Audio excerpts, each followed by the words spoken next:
मैं SP Bhardwaj classes Prayagraj में आपका हार्दिक स्वागत एवं अभिनंदन करता हूं। और आज हम लोग जो बात करेंगे वो बात करेंगे स्फीयर के बारे में। 3 डायमेंशनल ज्योमेट्री में स्फीयर के बारे में हम लोग बात करेंगे। देखिएगा स्फीयर क्या होता है, इस पर फिर हम लोग आगे बात करेंगे। चलिए देखते हैं स्फीयर क्या होता है।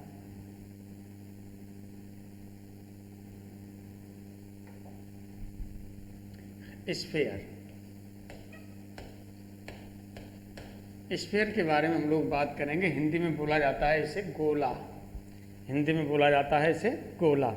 अब देखिए स्फीयर क्या होता है। यहाँ पर एक जैसे सपोज कर लीजिए आपके पास ये 3D स्पेस है। 3D स्पेस में कोई एक पॉइंट ले लिया और इस पॉइंट से एक फिक्स डिस्टेंस पर, जैसे ये ले लिया, ये फिक्स पॉइंट हो गया इसका और ये फिक्स डिस्टेंस हो गई। अब इसका लोकस ले लिया जाए, इस तरह से लोकस लिया जाए, चाहे इस तरह से लिया जाए, है ना। ऐसे पूरे में लोकस ले लिया जाए चारों ओर तो इस तरह से मिल जाएगा, जैसे एक बॉल मिलती है ऐसे लोकस मिलेगा, है ना। यानी किसी फिक्स पॉइंट के चारों ओर फिक्स डिस्टेंस पर किसी पॉइंट का जब लोकस लिया जाता है तो इसे ही क्या बोला जाता है, स्फीयर बोला जाता है। किस में बोला लिया जाता है, 3D में। जब यही एक हम प्लेन पर लेने लगेंगे, एक प्लेन पर लेने लगेंगे तो ये हमको मिलने लगेगा सर्कल। एक प्लेन पर लेने लगेंगे तो मिलने लगेगा सर्कल। तो स्फीयर क्या होता है, स्फीयर देखिएगा यहाँ पर आप लेंगे, एक आपके पास ये पॉइंट आपने ले लिया, ये पॉइंट है आपके पास, ये फिक्स पॉइंट ले लिया और फिक्स पॉइंट से आपने डिनोट कर दिया -u -v और -w से डिनोट कर दिया। ये फिक्स पॉइंट सी को सी से आपने डिनोट कर दिया और इसके कोऑर्डिनेट ले लिए आपने, वो क्या ले लिए, -u -v -w ले लिए। अब यहाँ से इस पॉइंट से फिक्स डिस्टेंस ले ली, ये फिक्स डिस्टेंस ले ली और फिक्स डिस्टेंस पर जो है इस पॉइंट का जब लोकस लिया जाता है तो ये आप क्या ले रहे हैं, इसका लोकस ले रहे हैं। तो यही लोकस क्या कहलाता है, ये कहलाता है स्फीयर। ये आपका पॉइंट का लोकस लेते थे, इसे P पॉइंट से डिनोट करते हैं। चूंकि लोकस लेते हैं तो उसे x y z से डिनोट करेंगे कार्टेशियन फॉर्म में।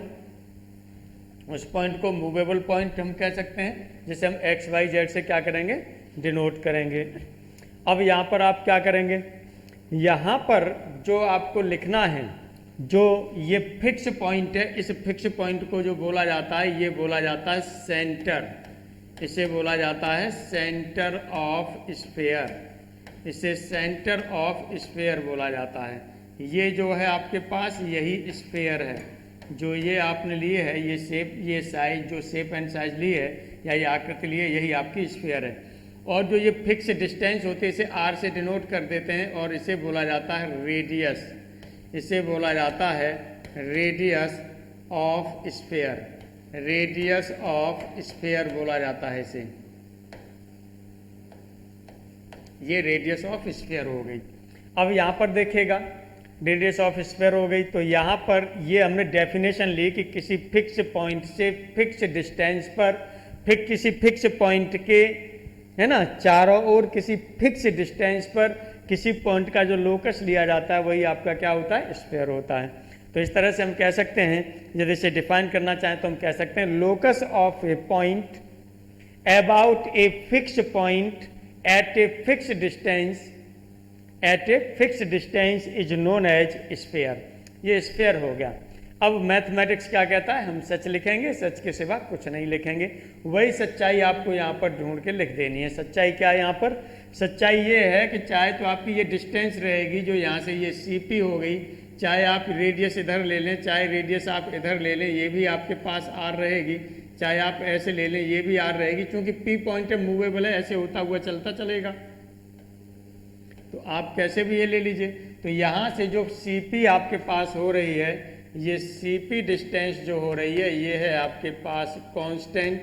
ये CP है, ये है कांस्टेंट और ये कांस्टेंट में किसके बराबर है, R के इक्वल है। अब CP को यदि आप लिखना चाहें तो CP को आप क्या कह सकते हैं, CP डिस्टेंस है। कौन सी डिस्टेंस है, ये C और P, यानी पॉइंट P और पॉइंट C के बीच की डिस्टेंस है। Point P x y z है, C point -u -v -w है। तो इन दोनों पॉइंट्स के बीच की हम डिस्टेंस को फाइंड करें तो ये आपका क्या हो जाएगा, ये होगा अंडर रूट में, ये हो जाएगा अंडर रूट में x + u का whole square plus y + v का होल स्क्वायर और ये हो जाएगा प्लस जेड प्लस डब्ल्यू का होल स्क्वायर और इक्वल टू आपके पास होगा वो क्या हो जाएगा, आर हो गया, इक्वल टू आर हो गया। ये आप जानते हैं। दो बिंदुओं के बीच की दूरी यानी डिस्टेंस बिटवीन टू पॉइंट्स आप जानते हैं, अंडर रूट में x1 माइनस x2 का whole square plus y1 minus y2 का whole square plus z2 minus वो z1 माइनस z2 का होल स्क्वायर। ये होता है दो पॉइंट यदि आपके पास x1 y1 z1 और दूसरा पॉइंट x2 y2 z2 है, तब ये दोनों पॉइंट्स के बीच की डिस्टेंस होती है।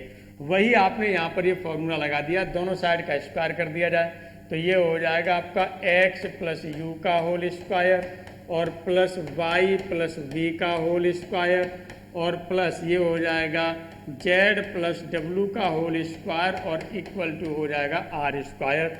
ये इक्वेशन आप चाहें तो इस इक्वेशन को लिख दीजिएगा, ये इक्वेशन आपने लिख दी फर्स्ट। यही आपकी कहलाती है स्टैंडर्ड इक्वेशन, ये कहलाती है आपकी स्टैंडर्ड इक्वेशन ऑफ स्फीयर। ये स्टैंडर्ड इक्वेशन ऑफ स्फीयर कहलाती है, ये आपने ले लिया।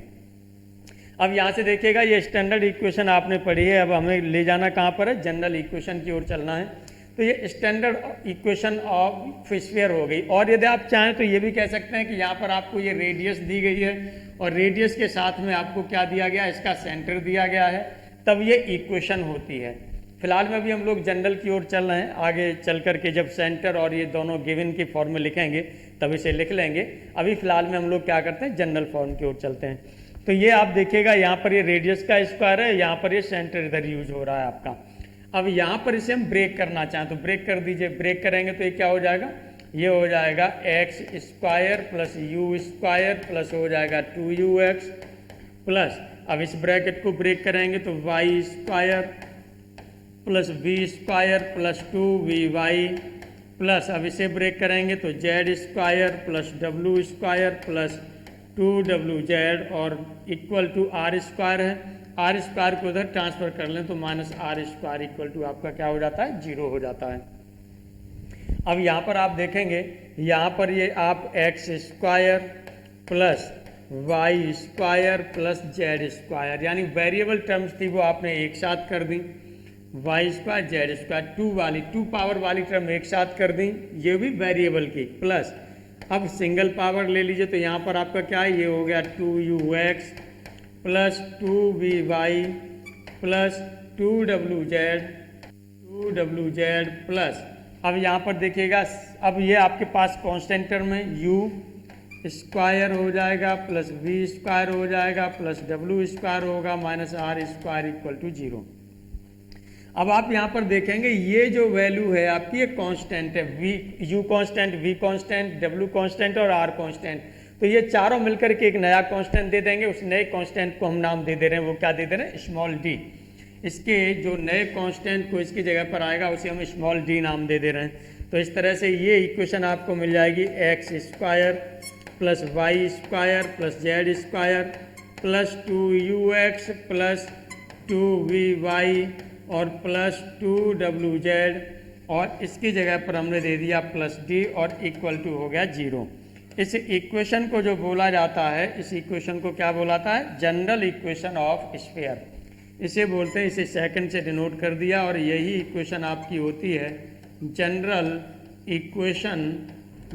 Equation of sphere.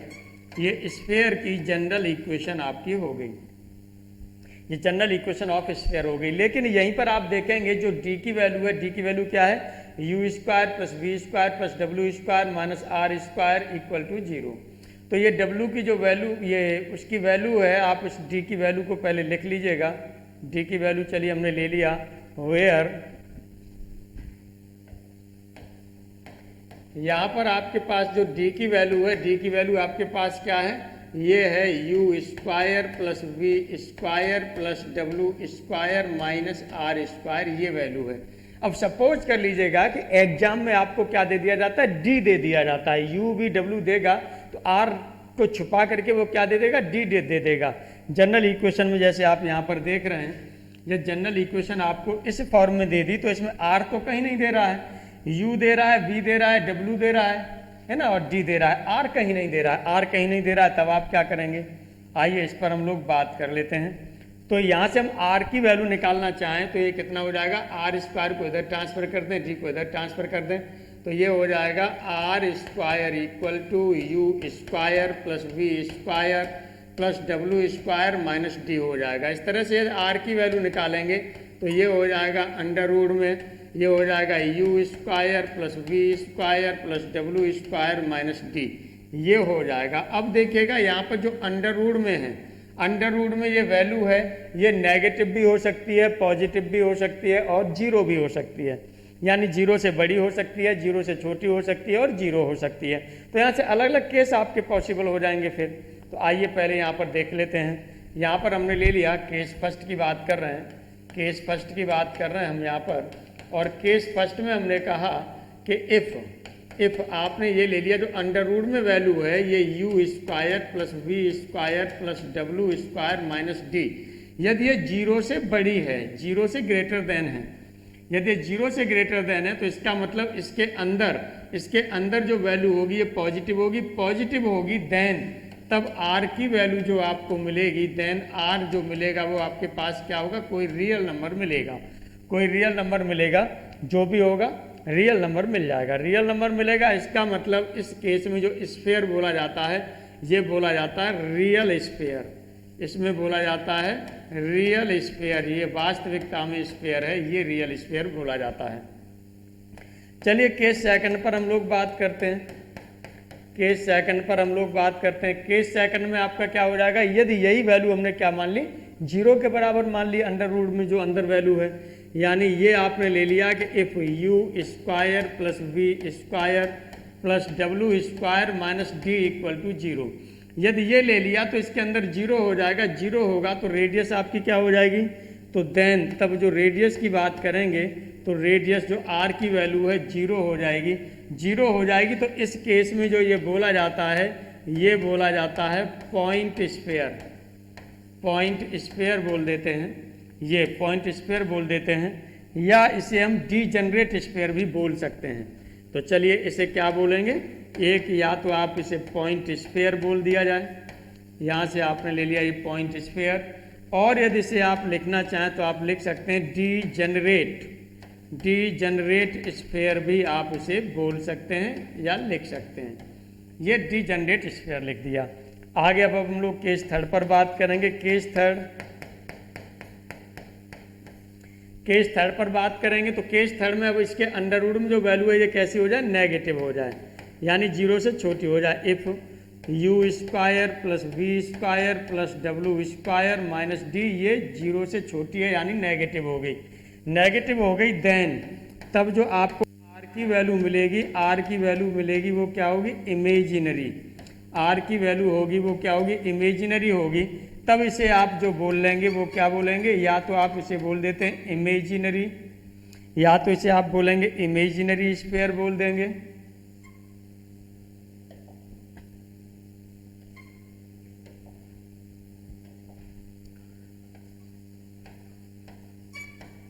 Imaginary sphere बोल दिया आपने, और या आप इसे कहेंगे कि ये कोई स्फीयर ही नहीं है, या आप कहेंगे नो स्फीयर, या आप क्या कहेंगे, नो स्फीयर, इसमें कोई भी स्फीयर नहीं है, ये भी आप कह सकते हैं, केवल इमेजिनेशन है, आप ये कह सकते हैं।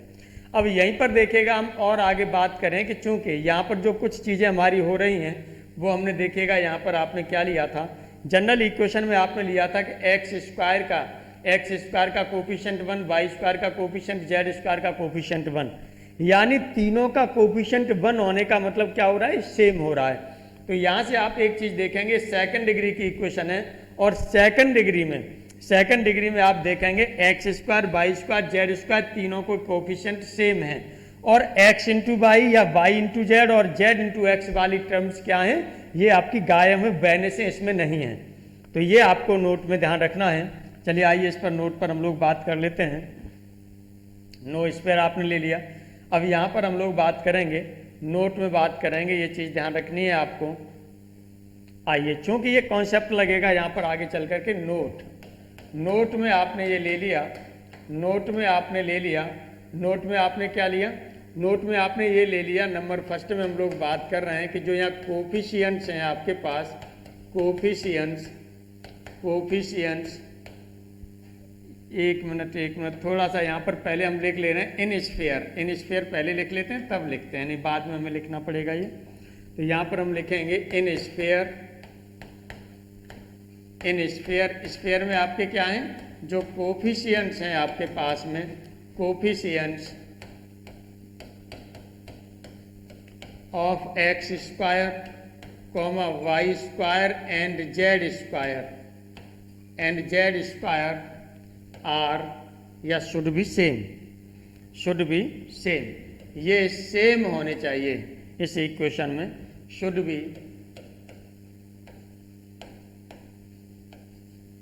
बी सेम, ये आपके कैसे होने चाहिए, सेम होने चाहिए। तो चलिए यानी इक्वल होने चाहिए, पहले तो ये देख लिया आपने। नंबर सेकंड में आपने क्या देखा, यहाँ पर देखा आपने इन इक्वेशन ऑफ स्फीयर, जो स्फीयर की इक्वेशन है या स्फीयर है, इसमें जो टर्म्स हैं आपकी, टर्म्स ऑफ कौन कौन सी, x into y comma y into z and z into x, और कैसी होनी चाहिए, ये वैनिश, यानी गायब रहनी चाहिए, इसमें नहीं होनी चाहिए, गायब होनी चाहिए, वैनिश। या और आप लिख सकते हैं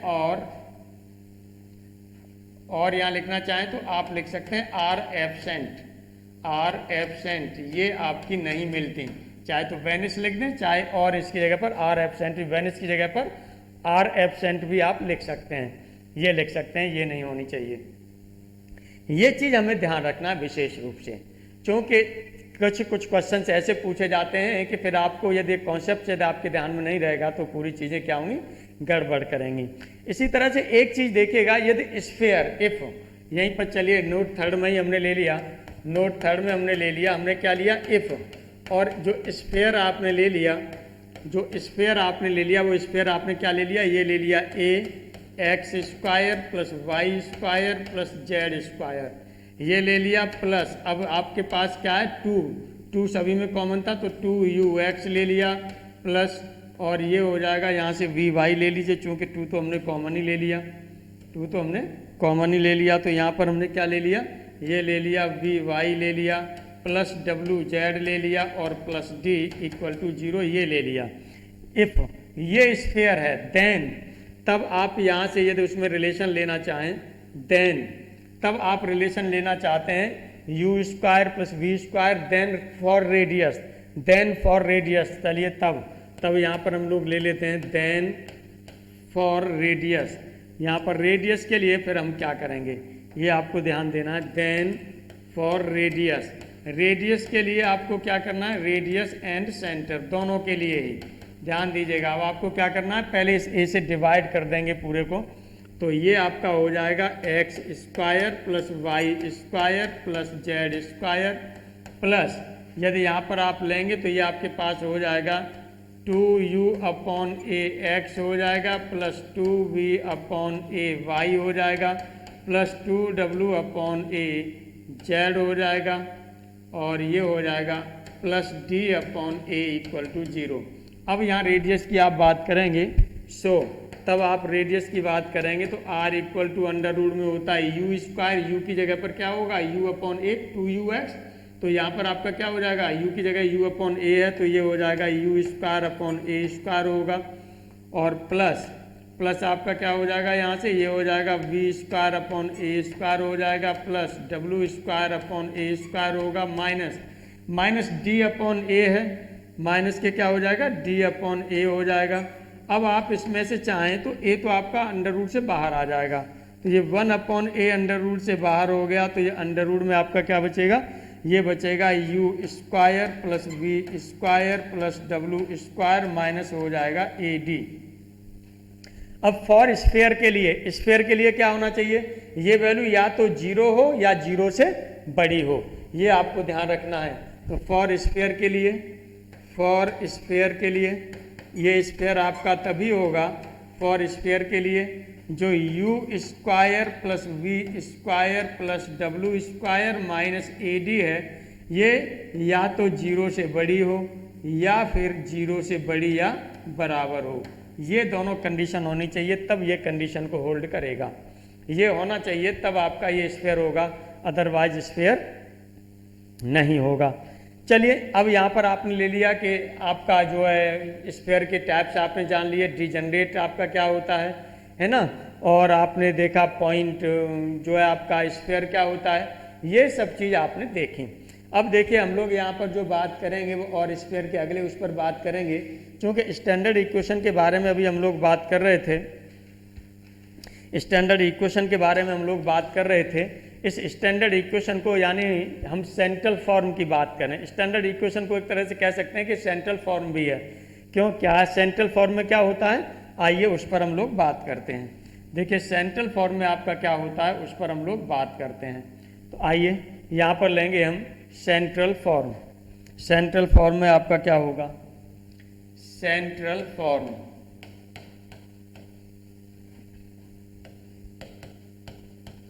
सेंट्रल फॉर्म में ध्यान रखिएगा रेडियस और सेंटर आपको दिया जाएगा। सेंट्रल फॉर्म में आपको सेंटर एंड रेडियस क्या होगा, दिया जाएगा। तो यहाँ लिख देंगे सेंटर एंड रेडियस गिवन, ये दोनों चीज आपको दी जाएंगी। रेडियस गिवन, ये दोनों चीज आपको दी जाती हैं, तब आपकी इक्वेशन निकल के आती है सेंट्रल फॉर्म। और या इसी को हम कहेंगे स्टैंडर्ड फॉर्म की भी बात करेंगे। स्टैंडर्ड फॉर्म देखिए क्या होता है, इस तरह से ये आपने ले लिया, यहाँ से सेंटर और रेडियस दी गई है, ये सेंटर दे दिया, ये सेंटर दे दिया, ये रेडियस दे दी, रेडियस आर मान ली, सेंटर आपने मान लिया, सेंटर आपने मान लिया, ये स्मॉल ए मान लिया, बी मान लिया, सी मान लिया, ये दे दिया है आपको, ये सेंटर दे दिया, रेडियस आर दे दी है। अब इसकी इक्वेशन क्या होगी, तो यही आप ध्यान देंगे। यहाँ से इक्वेशन क्या हो जाता है, आपने जो कॉन्सेप्ट लिया था, ये x माइनस ए का होल स्क्वायर हो जाएगा, प्लस y माइनस बी का होल स्क्वायर हो जाएगा, प्लस z माइनस सी का होल स्क्वायर हो जाएगा, और इक्वल टू हो जाएगा आर स्क्वायर, इक्वल टू हो जाएगा आर स्क्वायर। ये आपकी सेंट्रल फॉर्म भी कह सकते हैं, या इसी को हम कहते हैं स्टैंडर्ड फॉर्म। यही आपकी क्या हो जाएगी, स्टैंडर्ड फॉर्म हो जाएगी। अब एक चीज ध्यान दीजिएगा, यदि आपको जनरल फॉर्म दे दी है और जनरल फॉर्म से यदि आपको क्या लगाना है, ये स्टैंडर्ड फॉर्म में लेकर के आना है, तो आपको इसी फॉर्म में वो कन्वर्ट करना होगा, इसी फॉर्म में आपको कन्वर्ट करना होगा, ये ध्यान आपको रखना है। यदि जनरल फॉर्म दे दी है तो जनरल फॉर्म को इस फॉर्म में कन्वर्ट करके लाना होगा, तब तो स्टैंडर्ड फॉर्म होगी, अदरवाइज स्टैंडर्ड फॉर्म नहीं मानी जाएगी, ये ध्यान रखिएगा। या तो आपको ये दे दिया जाए तो इससे निकालेंगे, तब तो आप सीधी सी वैल्यू निकाल देंगे, सीधा सा स्टैंडर्ड फॉर्म निकाल देंगे। लेकिन यदि मान लीजिए जनरल फॉर्म दे दी है, तो जनरल फॉर्म से यदि इस फॉर्म में लाना होगा तो फिर आपको वहाँ प्लस माइनस करना होगा, तब प्लस माइनस करना होगा। जैसे एक एग्जाम्पल हम लोग ले लेते हैं, एग्जाम्पल हम लोग ले लेते हैं, और ये एग्जाम्पल हमने ले लिया कि कोई भी हमने स्फीयर ले लिया और स्फीयर की बात कर रहे हैं। चलिए स्फीयर की बात आप कर लीजिए, लेकिन वो स्फीयर रियल होगा या इमेजिनरी होगा, इस पर है ना बिना निकाले फिर दिक्कत होगी। चलिए आगे फिर हम इस एग्जाम्पल को आगे इंक्लूड कर लेंगे, आगे इंक्लूड कर लेंगे। पहले कोई वास्तविकता में स्फीयर है ये देख करके, क्योंकि अभी अनुमान से लिखेंगे तो हो सकता है कि वो गलत हो जाए, तो वो गलत आने लगेगा, जैसे पीछे भी कभी कभार आ जाते हैं गलत उस तरह से। तो हम नहीं चाहते कि उस तरह से ये गलत चीज़ें आपकी बने। चलिए ये आपने यहाँ पर ले लिया। अब यहाँ पर हम लोग बात करते हैं कि यदि ये सेंट्रल फॉर्म ले लिया, अब यहाँ पर अगली फॉर्म हम लेते हैं कि यदि हमारे पास किसी स्फीयर पर है, तो यहाँ पर हमें लेना है sphere, sphere passes through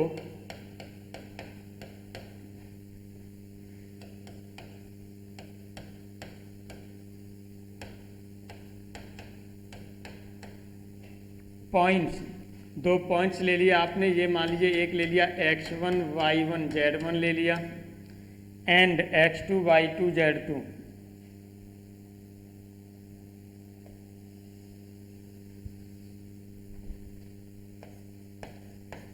and x2 y2 और ये z2, इनसे पास कर रहा है। और ये दोनों ही पॉइंट, ठीक है, दोनों ही पॉइंट, यदि यहाँ पर पॉइंट लेना चाहें तो ये पॉइंट हमने ए से डिनोट कर दिया, इस पॉइंट को हमने यहाँ से बी से डिनोट कर दिया। पासिंग थ्रू ये end diameter and A B line A B यहाँ लिख दे रहे हैं, segment A B and segment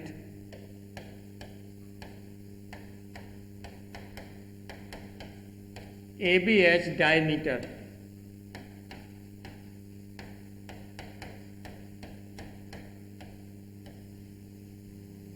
देखिए इसकी इक्वेशन क्या होती है ये ध्यान देना है। यहाँ पर ये ले लिया आपके पास कोई ये स्फीयर है और ये यहाँ पर ये सेंटर हो गया, डायमीटर एक पॉइंट ए हो गया, दूसरा पॉइंट आपने बी ले लिया। ए पॉइंट को आपने डिनोट कर दिया x1 y1 z1 से, दूसरा पॉइंट बी है, बी को डिनोट कर दिया आपने x2 y2 और z2 से डिनोट कर दिया। तब देखिएगा ये डायमीटर की तरह से है ए बी, तब इसकी इक्वेशन क्या आएगी निकल के, इस पर हम लोगों को बात करनी है। इसकी क्या इक्वेशन निकल के आएगी इस पर हमें बात करनी है। आइए बात कर लेते हैं। तो इसकी जो स्फीयर होता है ये ध्यान रखिएगा, ये स्फीयर होता है, ये जो स्फीयर होगा वो स्फीयर आपका क्या होगा, ये स्फीयर जो आपका होगा ये होता है x माइनस x1 और कॉमा x माइनस x2, यानी x में सिर्फ x1 पहले घटाया फिर x2 घटाया, ये प्लस दूसरा फिर होगा आपका y माइनस y1 और y माइनस y2, ये होगा प्लस तीसरा यहाँ पर लेंगे तो ये होता है आपके पास z minus z1, third term आ रही है ये, और ये होगा z माइनस z2 और इक्वल टू हो जाएगा 0। ये स्फीयर की इक्वेशन होती है जो डायमीटर के जो एंड पॉइंट्स हैं, डायमीटर के जो अंत बिंदु हैं यानी लास्ट के पॉइंट्स हैं, इनसे होकर के क्या होता है, जाता है, पास करता है स्फीयर। यानी ये दोनों डायमीटर पर हैं तो ये दोनों स्फीयर पर होने चाहिए, ए और बी है ना, ए और बी दोनों स्फीयर पर होना चाहिए। तब उसके लिए जो ये इक्वेशन आती है ये होती है। फॉर एग्जाम्पल यदि आप लेना चाहें तो आप ले सकते हैं। फॉर एग्जाम्पल चलिए यहाँ पर एक हम लोग एग्जाम्पल ले लेते हैं, उस एग्जाम्पल के थ्रू आगे बढ़ते हैं। यहाँ पर देखिएगा अभी हमने क्वेश्चन फॉर्म में नहीं ले रहा हूँ मैं, केवल एग्जाम्पल के फॉर्म में ले रहा हूँ। तो यहाँ पर आपने ले लिया एग्जाम्पल ग्रेसिया ये ले लिया। एग्जाम्पल ग्रेसिया में हमने ये ले लिया कि हमारे पास कोई भी ये एक हमारे पास ये स्फीयर है और इस स्फीयर का ये पॉइंट हमने जो ले लिया ये ले लिया 1 2 1 ले लिया, इधर पॉइंट हमने ले लिया 1 3 और -2 ये ले लिया। अब इससे कौन सी इक्वेशन जाएगी ये हमें लेना है। तो चलिए ये फर्स्ट एग्जाम्पल में हमने ले लिया, फर्स्ट एग्जाम्पल में लेंगे तो कितना हो जाएगा, ये होगा x माइनस 1 x स्फीयर, पहले स्फीयर लिख लीजिए उसके बाद में ये हम लोग लिख लेते हैं। ये यहाँ पर आपका हो जाएगा, ये यहाँ पर लिख लीजिएगा, ये आपके पास क्या है, तो ये पॉइंट आपने ले लिया, ये सेंटर है, सी से डिनोट कर दिया। तो यहाँ पर चलिए आपने लिखा स्फीयर, तो जो स्फीयर यहाँ पर होगा वो आपका क्या होगा, ये हो जाएगा x माइनस 1 का x माइनस 1 और x माइनस उधर भी 1 हो रहा है तो x माइनस 1 का स्क्वायर लिखने जा रहा था, कोई बात नहीं, अलग अलग कर दिया है क्योंकि दिक्कत ना हो इसीलिए मैंने यहाँ पर वो कर दिया है। प्लस दूसरा होगा आपके पास x माइनस 2 है इधर और उधर आपका वो सॉरी y माइनस 2 हो जाएगा यहाँ। अब ये x कोऑर्डिनेट आपने ले लिए थे, x के साथ में आपने ले लिया, अब आप किसके लिए लेंगे, y के लिए लेंगे। यहाँ पर y की वैल्यू कितनी है 2 और यहाँ पर आपका क्या है y कोऑर्डिनेट 3 है, तो ये हो जाएगा आपके पास y माइनस 2 और y माइनस 3, ये होगा प्लस अगला z के लिए होगा तो ये हो जाएगा आपके पास z माइनस 1, या पहले इसी को हम ले रहे हैं नहीं तो गड़बड़ आएगा, z माइनस 1 और ये हो जाएगा z माइनस, उधर -2 है तो माइनस माइनस हो जाएगा +2 और इक्वल टू 0। ये आप लिख देते हैं। इसे और ब्रेक करना चाहें तो आप और ब्रेक कर सकते हैं, इसे और ब्रेक करना चाहें तो और ब्रेक कर सकते हैं। जब इसे ब्रेक करेंगे तो आपको क्या मिल जाएगा, इसे ये तो इक्वेशन आपको इस फॉर्म में मिल रही है, बाकी का इसे ब्रेक करके जनरल फॉर्म में भी ला सकते हैं। यदि इक्वेशन इस फॉर्म में दे दी है तब तो ठीक है, इक्वेशन यदि इस फॉर्म में दे दी है तब तो ठीक है, यदि उसने जनरल फॉर्म में दी है तब आप क्या करेंगे, क्योंकि फिर आपको मल्टीप्लाई करना पड़ेगा, निकालेंगे तो टाइम लग जाएगा और एग्जामिनेशन हॉल में हमारे पास इतना टाइम नहीं होता है, हमारे पास बहुत कम टाइम होता है, यानी हमें जल्दी से जल्दी आंसर लाना होता है। तो जल्दी से जल्दी आंसर लाने के लिए हम लोग जो बात करेंगे वो किस पर बात करेंगे, हम लोग बात करेंगे SP भारद्वाज सर ट्रिक पर। SP भारद्वाज सर ट्रिक पर बात करेंगे। चलिए SP भारद्वाज सर ट्रिक पर हम लोग बात करते हैं। तो इसमें हम क्या करेंगे, इसमें देखिए पहले हम क्या करेंगे, जो हमारे x कोऑर्डिनेट हैं, जो भी x कोऑर्डिनेट हैं, पहले तो आप लिख लेंगे x स्क्वायर आप लिखेंगे प्लस वाई स्क्वायर लिखेंगे प्लस जेड स्क्वायर लिखेंगे, ये आपने लिख दिया। फिर यहाँ माइनस लगाएंगे, माइनस लगा के आप क्या करेंगे, जो x कोऑर्डिनेट है इन दोनों को जोड़ देंगे। तो यहाँ 1 है यहाँ 1 है, 1 1 कितना हो जाएगा 2 हो जाएगा, ये 2x हो गया। फिर माइनस लगाएंगे, अब y कोऑर्डिनेट को जोड़ देंगे, y कोऑर्डिनेट को जोड़ेंगे तो यहाँ 2 है और यहाँ पर क्या है आपके पास 3 है, तो 2 3 ये आपके पास कितना हो जाएगा 5 हो जाएगा, 2 3 आपके पास 5 हो जाएगा, ये y हो गया। आगे फिर माइनस लगाएंगे, अब इनको जोड़ेंगे 1 और -2 को जोड़ेंगे तो -1 हो जाएगा, माइनस माइनस ये प्लस हो जाएगा z। अब आगे क्या करना है, फिर यहाँ पर आपको प्लस लगाना है, यहाँ पर क्या करना है प्लस लगाना है। अब प्लस यहाँ पर लगाएंगे तब आपके पास क्या होगा, ये चीज़ अब ध्यान रखिएगा, यहाँ पर फिर आपको प्लस लगाना है। तो अब क्या करेंगे, यहाँ से 1 का मल्टीप्लाई x कोऑर्डिनेट का मल्टीप्लाई इसके साथ करेंगे तो 1 का मल्टीप्लाई 1 के साथ में 1 हो जाएगा, प्लस दूसरा y कोऑर्डिनेट का मल्टीप्लाई y के साथ में करेंगे तो 6 हो जाएगा, तीसरा ये करेंगे तो ये -2 हो जाएगा और इक्वल टू हो जाएगा 0, इक्वल टू हो जाएगा आपके पास 0। इस तरह से आप आराम से कर सकते हैं कि x square plus y square plus z square -2x -5y और जेड, और यहाँ पर आपका हो जाएगा ये हो जाएगा +5 = 0। ये आपके पास आंसर आएगा, ये आपके पास आंसर आ जाएगा।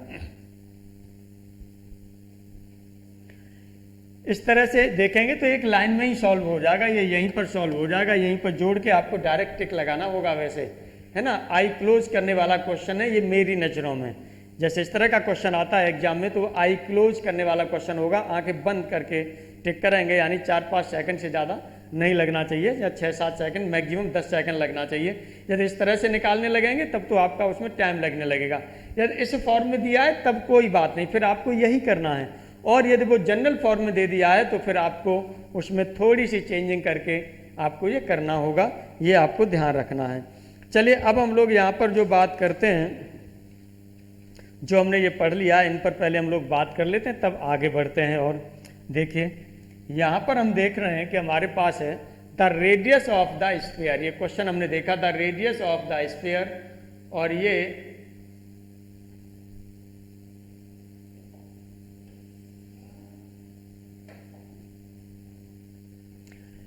रेडियस ऑफ द स्फीयर, ये स्फीयर आपको दे दिया है, इसकी रेडियस आपको फाइंड करनी है, तो इसके सॉल्यूशन पर हम लोग बात करते हैं। तो सबसे पहले हम क्या करेंगे, इसके कॉन्सेप्ट पर बात करेंगे कि जो कॉन्सेप्ट हमारा है वो सही है या नहीं। कॉन्सेप्ट क्लियर होगा तभी ये सही हो पाएगा, नहीं तो गड़बड़ हो जाएगा।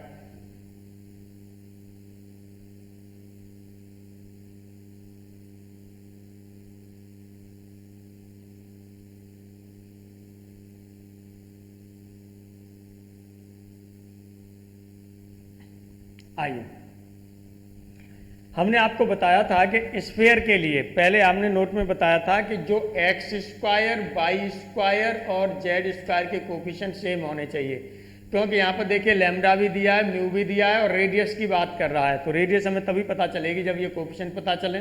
तो फॉर स्फीयर के लिए आप जानते हैं कि जो एक्स स्क्वायर का coefficient, y square, z square, तीनों के कोफिशिएंट कैसे होने चाहिए, इक्वल होने चाहिए। तो फॉर स्फीयर यहाँ पर लिख दीजिएगा आप, फॉर स्फीयर, स्फीयर के लिए आपका क्या हो जाएगा, जो लैम्डा की वैल्यू है वही म्यू की वैल्यू होगी, और ये दोनों वैल्यू किसके बराबर हो जाएंगी, 2 के इक्वल हो जाएंगी, 2 के इक्वल हो जाएंगी, 2 के इक्वल हो जाएंगी। तब जो स्फीयर आपका होगा वो क्या होगा, देन स्फीयर होगा तो क्या होगा, यहाँ पर चूंकि हम सॉल्व कर रहे हैं इसीलिए लिख दे रहे हैं, नहीं बाकी का तो आपको सीधा वहीं के वहीं लैम्डा म्यू माइंड में करके वो निकालना है। दूसरा हमने कहा कि x square, y square, z square के कोफिशिएंट 1 के ही फॉर्म में लेने हैं, आपको 1 के फॉर्म में लेने हैं, तो 2 से डिवाइड करते हुए जाओगे आप, तो ये हो जाएगा एक्स स्क्वायर हो जाएगा प्लस वाई स्क्वायर हो जाएगा प्लस जेड स्क्वायर होगा प्लस, अब वहाँ से क्या हो जाएगा 2, लैम्डा की वैल्यू 2 है तो ये आपके पास हो जाएगा 2x हो जाएगा, और यहाँ पर प्लस आपका हो जाएगा 3y हो जाएगा, और यहाँ पर भी आपका हो जाएगा +2z और ये हो जाएगा +1y2 = 0। ये हो गया आपके पास। अब यहाँ से आपको क्या निकालनी है, रेडियस निकालनी है, तो रेडियस निकाल दीजिए। r = आपका क्या होता है, ये होता है अंडर रूट में u², u की जगह पर यहाँ क्या हो जाएगा 1, भाई 2u होता है, 2u की जगह पर 2 है, या आप ये जाने रहिएगा। अब रेडियस निकालते हैं तो यहाँ x का जो गुणांक होता है इसका आधा करके स्क्वायर कर देते हैं। x का गुणांक कितना है 2 है, 2 का आधा हो जाएगा 1, 1 का स्क्वायर हो जाएगा 1, प्लस यहाँ से y के गुणांक के साथ यही करते हैं, y के गुणांक का यानी y का जो कोफिशिएंट है उसका हाफ करेंगे तो 3y2 का स्क्वायर हो जाएगा 9y4 हो जाएगा, प्लस यहाँ पर भी ये 1 हो जाएगा, माइनस हो गया 1y2। अब यहाँ से आप देखेंगे तो सॉल्व कर दीजिए, सॉल्व करेंगे तो आपके पास कितना हो जाएगा, ये यहाँ से देखिएगा ये हो जाएगा 1 और 1 2 हो जाएगा 2, और ये हो जाएगा आपके पास ये, बल्कि यहाँ से चलिए हाफ कर लीजिए, हाफ करेंगे तो यहाँ से ये यहाँ से सॉल्व करेंगे तो 1 और 1 2 हो गया, 2 हाफ करेंगे तो ये हो जाएगा आपका 3y2 में यानी 6y4 6, और ये हो जाएगा आपका 9, 6 और 9 आपका कितना हो जाएगा 15, और ये हो जाएगा 15y4 हो जाएगा, 15y4 होगा। इसका मतलब r की वैल्यू यदि हम बात करेंगे तो ऊपर तो हो जाएगा √15 और नीचे कितना बचेगा 2। इस तरह से देखेंगे आपका कौन सा ऑप्शन सही है, ये थर्ड ऑप्शन आपका सही आंसर है। इस तरह से आप देखेंगे इसका जो आंसर सही है वो थर्ड ऑप्शन इसका आंसर सही है। आइए आगे अब हम लोग बात करते हैं अगले एग्जाम्पल की ओर। अगले एग्जाम्पल में आपसे क्या कहा जा रहा है, फिर रेडियस की बात की जा रही है। Radius of the sphere ax² + 2y² + bz² + lambda - 2xy + x λx + 4y - 6z - 10 = 0h। फिर इसमें इसकी बात की जा रही है, तो आइए इस पर भी हम लोग बात कर लेते हैं। यहाँ पर इसके सॉल्यूशन की बात करेंगे, फिर वही कॉन्सेप्ट है आपका क्या होगा, जो a की वैल्यू है वही b की वैल्यू होगी, दोनों की वैल्यू कितनी हो रही है 2 हो रही है। अब दूसरा आपने क्या पढ़ा था, आपने कहा था कि एक्स वाई का जो कोफिशिएंट है वो कैसा होना चाहिए, 0 होना चाहिए, यानी एक्स वाई वाली टर्म होनी ही नहीं चाहिए, x इंटू वाई वाली टर्म नहीं होनी चाहिए, एक्स वाई वाई जेड और जेड एक्स टर्म नहीं होनी चाहिए। इसका मतलब इनका कोफिशिएंट 0 होना चाहिए। तो ये पॉसिबल तभी होगा, ये स्फीयर तभी होगा जब इसका जो कोफिशिएंट है ये किसके बराबर हो, 0 के बराबर हो, तभी ये आपका स्फीयर हो सकता है, अदरवाइज स्फीयर नहीं होगा। तो इसका मतलब यहाँ से सीधा सा आपको मिल जाएगा कि लैम्डा -2 की वैल्यू होगी वो क्या होगी, 0 होगी। इस तरह से आप लैम्डा की वैल्यू देखेंगे तो यहाँ से कितनी हो जाएगी, 2 हो जाएगी, लैम्डा की वैल्यू 2 हो जाएगी। देन तब यहाँ से अब स्फीयर आप निकाल दीजिए, देन तो स्फीयर आपका कितना हो जाएगा। अभी मैं कैलकुलेशन को शॉर्ट नहीं कर रहा हूँ, थोड़ा सा लेंदी लेकर के चल रहा हूँ, ठीक है, बाकी का शॉर्ट करना है आपको। तो ये हो जाएगा आपके पास 2x² हो जाएगा + 2y² हो जाएगा + 2z² हो जाएगा। लैम्डा की वैल्यू 2 आई थी तो ये तो वैल्यू आपकी 0 हो जाएगी, 2 का डिवाइड हुआ है और लैम्डा की वैल्यू 2 आई है तो यहाँ पर +x बचेगा और यहाँ पर बचेगा प्लस ये हो जाएगा 2y माइनस हो जाएगा 3z और -5 = आपका क्या हो जाएगा, 0 हो जाएगा। सॉरी देखिए 2 का हमने यहीं से डिवाइड कर दिया गलती करके, हमें ऐसा ध्यान था कि 2 का हम डिवाइड करते चले जा रहे हैं। तो थोड़ा सा चलिए हम लोग यहाँ पर चेंजिंग कर लेते हैं, थोड़ी सी हम लोग चेंजिंग यहाँ कर लेते हैं। 2 से अभी डिवाइड न करके हम बाद में इसे अगली लाइन में डिवाइड करेंगे। अभी यहाँ पर देखिएगा आपका क्या होगा, यहाँ पर लैम्डा x है तो लैम्डा की जगह पर आपने 2 लगाया तो ये हो जाएगा आपके पास 2x प्लस हो गया 4y माइनस हो गया 6z माइनस 10 = 0।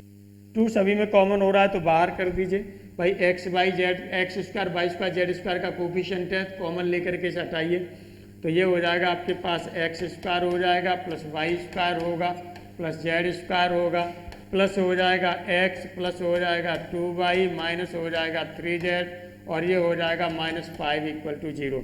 अब यहाँ पर हम रेडियस की बात करते हैं, यहाँ पर किसकी बात करते हैं, रेडियस की बात करते हैं। तो रेडियस में क्या करना है आपको, जो x का गुणांक है इसका आधा करिए, x का गुणांक 1 है, 1 का आधा कितना हो जाएगा 1/2 और इसका x के गुणांक के आधा करके उसका स्क्वायर, तो आधा यानी 1/2 का क्या हो जाएगा स्क्वायर कर दिया, प्लस y के गुणांक 2 का आधा कितना हो जाएगा 1, तो 1 का स्क्वायर कर दिया, प्लस अब आपका यहाँ जेड का गुणांक है वो कितना हो रहा है -3, तो यहाँ पर हो जाएगा -3/2, इसका आधा करके इसका स्क्वायर हो जाएगा। फिर आपका क्या होता है माइनस, और ये हो गया आपके पास आ रहा है वो -5 आ रहा है। तो सॉल्व कर दीजिए आप, कितना हो जाएगा इक्वल टू अंडर रूट में 1/2 का स्क्वायर आपके पास क्या होगा 1/4 हो जाएगा, प्लस ये आपके पास 1 हो गया, यहाँ से प्लस -3/2 का स्क्वायर करेंगे तो ये 9/4 हो जाएगा, और ये माइनस माइनस प्लस 5 हो गया। इस तरह से आप देखेंगे तो ये अंडर रूट में ये 1/4 और ये ले लिया तो ये 10 कितना हो जाएगा 10 ये 4 हो जाएगा, 10/4 यानी 5/2 हो जाएगा। और चलिए अंडर रूट में यहाँ पर हम लोग कर लेते हैं, 1 ये हो गया और 5 ये हो गया, तो 5/2 में +6 ऐड कर देना है, 12 और 5 हो जाएगा 17, तो अंडर रूट में हो जाएगा 17/2, अंडर रूट में हो जाएगा 17/2। इसका मतलब जो ऑप्शन आपका सही होगा वो फर्स्ट ऑप्शन आपका सही होगा। इस तरह से ये फर्स्ट ऑप्शन आपका क्या हो जाता है, सही आंसर हो जाता है इसका। आइए आगे हम लोग और बात करते हैं, आगे हम लोग और बात करते हैं, और ये है आपका सेंटर ऑफ द स्फीयर। यहाँ पर सेंटर की बात की जा रही है कि जो ये स्फीयर दे दिया इसका सेंटर क्या होगा, तो सेंटर क्या होगा इस पर बात की जा रही है कि सेंटर, चलिए यहाँ पर हम लोग बात कर लेते हैं। ये यहाँ पर हम सॉल्यूशन की बात कर रहे हैं। अब सेंटर, क्योंकि स्फीयर आपके पास क्या है, ये है, स्फीयर आपके पास ये है, तो सेंटर के लिए आपको हमेशा ध्यान रखना है, अभी हमने बताया था सेंटर के लिए क्या करना है, जो x का गुणांक है x के कोफिशिएंट का हाफ करिए, साइन अपोजिट करके साइन चेंज करना है। यहाँ पर साइन आपके पास क्या है प्लस है, तो यहाँ पर आप क्या कर देंगे माइनस कर देंगे, और माइनस इसका आधा हो जाएगा तो 4 का आधा 2 हो गया। यहाँ पर देखिए माइनस है तो माइनस का प्लस हो जाएगा, और कोफिशिएंट 7 है तो 7 का आधा हो जाएगा 7/2। इसी तरह से यहाँ 8 का कोफिशिएंट लेंगे तो ये माइनस हो गया, और ये हो जाएगा आपके पास 4। इस तरह से आप देखेंगे कि आपके पास जो ऑप्शन सही हो रहा है, ये ऑप्शन आपके पास कौन सा सही है, फोर्थ ऑप्शन सही है। ये इस तरह से आपके पास जो ऑप्शन सही है वो फोर्थ ऑप्शन सही है। अब इसी तरह से यहाँ पर और भी हम लोग आगे देख सकते हैं, एक एग्जाम्पल चलिए हम लोग यहाँ पर और ले लेते हैं, और ये एग्जाम्पल हम लोग ले रहे हैं यहाँ पर 4। एग्जाम्पल 4 में हम लोग क्या ले रहे हैं, हम यहाँ पर कह रहे हैं कि हमारे पास कोई भी एक हमें जो स्टैंडर्ड इक्वेशन लिखनी है, ठीक है, चलिए लिख लेते हैं यहाँ पर standard equation, standard equation of sphere, यानी स्फीयर की स्फीयर हैविंग या हैज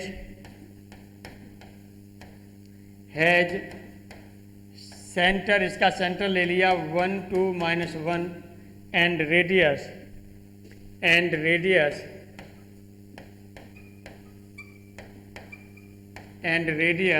और रेडियस ले लिया आपने 3, और ये आपने लिया एज। अब इसकी इक्वेशन है, अब यहाँ से आप 4 ऑप्शन लिख सकते हैं। चलिए फर्स्ट ऑप्शन में आपने क्या लिखा, फर्स्ट ऑप्शन में आपने लिखा x + 1 का होल स्क्वायर प्लस y + 2 का होल स्क्वायर प्लस z - 1 का होल स्क्वायर, और इक्वल टू लिख दिया 3 का स्क्वायर यानी 9 दिखा दिया। यहाँ पर यहाँ आपने क्या ले लिया 9 ले लिया, चलिए 9 ले लिया। सेकंड में यहीं पर आपने लिख दिया, सेकंड में यहीं पर आपने लिख दिया x - 1 का होल स्क्वायर प्लस y - 2 का होल स्क्वायर और प्लस z + 1 का होल स्क्वायर इक्वल टू आपने यहाँ -9 ले लिया, यहाँ पर -9 ले लिया। चलिए थर्ड में आपने लिख दिया, थर्ड में आपने लिख दिया x - 1 का होल स्क्वायर प्लस y - 2 का होल स्क्वायर और प्लस ये आपने लिखा z + 1 का होल स्क्वायर इक्वल टू 9 लिख दिया। और यहाँ पर लास्ट में आपने फोर्थ में लिख दिया फोर्थ में लिख दिया आपने नॉन ऑफ दिस। अब देखिएगा इसमें कौन सा आंसर सही है, अब कौन सा सही है ये आपको देखना है। तो हमने उसमें क्या बताया था, हमने आपको स्टैंडर्ड फॉर्म में बताया था कि इस तरह से स्टैंडर्ड फॉर्म में आपने लिया था कि ये यहाँ पर सेंटर होता है, ये पॉइंट होता है, यहाँ पर आप लेते हैं और यहाँ पर जो सेंटर है आपका, वो सेंटर आपका क्या है, ये है 1 2 -1 है। और यहाँ पर देखिएगा जो ये रेडियस इसकी दी जा रही है वो 3 दी जा रही है और ये पॉइंट हो जाएंगे तो यहाँ पर any point x y z हो जाएगा वेरिएबल पॉइंट।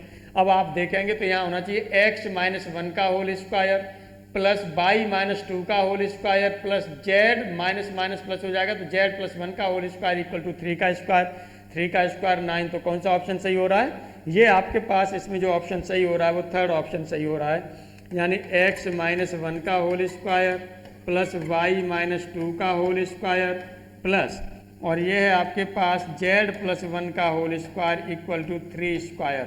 अब देख लीजिएगा 3 स्क्वायर है, 3 स्क्वायर 9, तो आप देखेंगे यही आपका थर्ड ऑप्शन सही है। और लिखना चाहें तो इसे आप लिख सकते हैं एक्स माइनस 1 का स्क्वायर प्लस वाई माइनस 2 का स्क्वायर और प्लस जेड प्लस 1 का होल स्क्वायर हो गया इक्वल टू 9। ये आपका ऑप्शन जो सही था वो कौन सा ऑप्शन सही था? थर्ड ऑप्शन सही था। इसी तरह से और भी आप आगे एग्जाम्पल आप ले सकते हैं। एक देखिए एग्जाम्पल हम लोग यहाँ पर जो ले रहे हैं वो एग्जाम्पल हम लोग क्या ले रहे हैं, इस एग्जाम्पल पर हम लोग बात करते हैं। जो एग्जाम्पल हम लोग ले रहे हैं इस एग्जाम्पल पर हम लोग बात करते हैं। चलिए देखिए यहाँ पर एग्जाम्पल में हमने ले लिया कि एग्जाम्पल में यहाँ पर हमने ले लिया, अगले एग्जाम्पल में हमने यहाँ पर ये ले लिया कि हमारे पास हमें एक स्फीयर की इक्वेशन निकालनी है। तो यहाँ पर लिखेंगे equation of the sphere, equation of the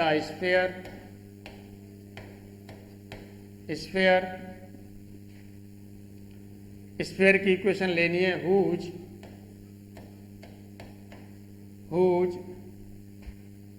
end points, whose diameter, ऐसे लिखेगा whose diameter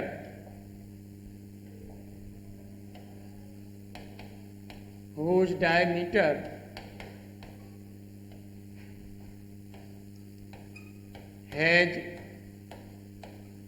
ends points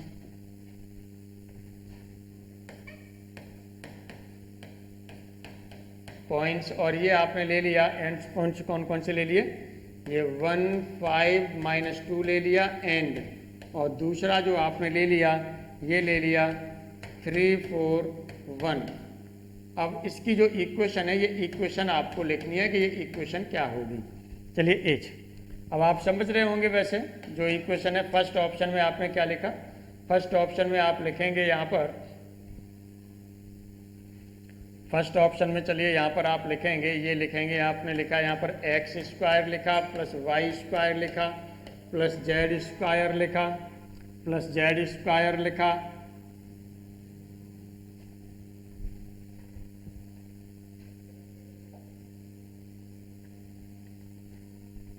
x square plus y square plus z square लिखा, यहाँ पर आपका हो गया माइनस 4x लिखा और ये आपका यहाँ पर हो जाएगा प्लस माइनस ये हो जाएगा आपने 9y लिखा और माइनस यहाँ पर जो आपने लिखा वो क्या लिखा, z लिखा, प्लस के z लिख लिया और यहाँ पर हो जाएगा आपका प्लस, ये यहाँ से हो जाएगा 3 और 5 चौका 20, 23 में से दो गया 21 इक्वल टू 0। पहला ऑप्शन आपने ये लिख लिया। चलिए सेकंड ऑप्शन में आपने क्या लिखा, सेकंड ऑप्शन में लिखा आपने x square plus y square plus z square plus 4x plus 9y और माइनस जेड और माइनस 21 इक्वल टू 0 ये लिख दिया।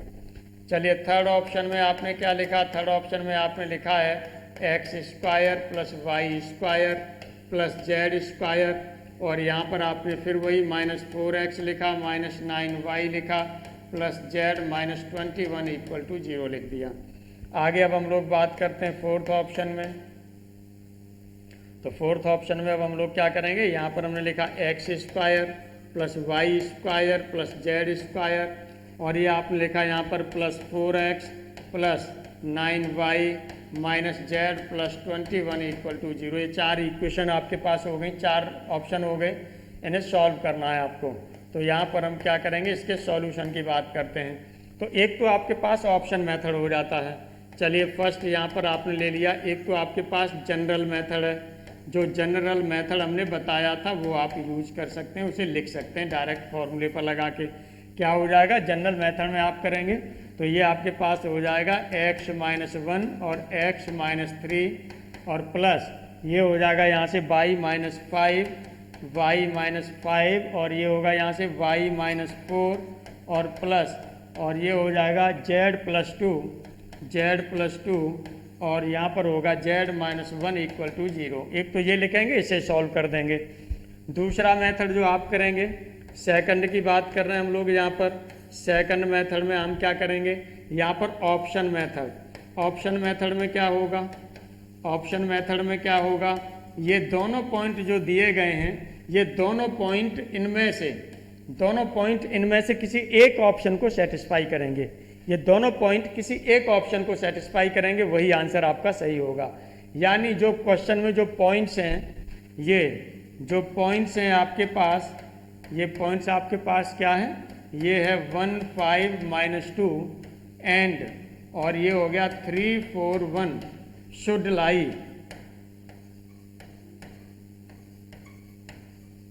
Lie on an option, on A given option, यानी कोई एक ऑप्शन इसमें से जो दिया जा रहा है,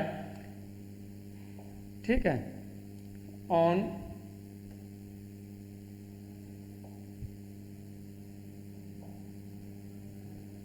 लाई ऑन एन ऑप्शन। चलिए यही लिख देते हैं, नहीं तो फिर वो होगा, ये होगा। चलिए आगे अब हम लोग बात करते हैं यहाँ पर थर्ड मेथड पर हम लोग बात करते हैं। थर्ड मेथड पर हमने क्या लिया था, ये लेंगे SP Bhardwaj sir trick, SP Bhardwaj sir trick. इस ट्रिक पर बात करेंगे। इस ट्रिक में लेंगे तो इसमें क्या करेंगे, आप सीधा सामने आपको बताया था कि आपको क्या करना है, पहले x² लिखना है प्लस y² लिखना है प्लस z² लिखना है, फिर आपको माइनस लिखना है। माइनस के बाद में दोनों जो हैं x कोऑर्डिनेट दोनों को जोड़ दीजिए तो ये हो जाएगा आपके पास 4x हो जाएगा। उसके बाद में आपका क्या होगा, फिर आगे माइनस लगाएंगे, ये आपका अगला हो जाएगा 9y हो जाएगा। आगे फिर हम लगाएंगे -2 और 1 को जोड़ेंगे तो कितना होगा, -1 होगा। तो ये यहाँ पर हो जाएगा प्लस के z हो जाएगा। अब फिर यहाँ पर आप प्लस लगाते हैं, अब मल्टीप्लाई करेंगे, 1 का मल्टीप्लाई 3 के साथ हो गया और 5 का 4 के साथ में 20 हो गया, 3 20 23 हो गया। अब ये -2 हो रहा है तो 23 में से -2 जाएगा तो 21 इक्वल टू 0। इस तरह से जो ऑप्शन आपका सही होगा वो चेक कर लीजिए कौन सा ऑप्शन सही है। ये फर्स्ट ऑप्शन आपका सही आंसर आ रहा है, ये फर्स्ट ऑप्शन इस तरह से आपका सही आंसर आ रहा है। इस तरह से आज की क्लास को हम लोग यहीं पर ऑफ करते हैं, फिर नेक्स्ट क्लास में आगे इसके बारे में बात करेंगे 3 पॉइंट्स ऑफ द स्फीयर के बारे में।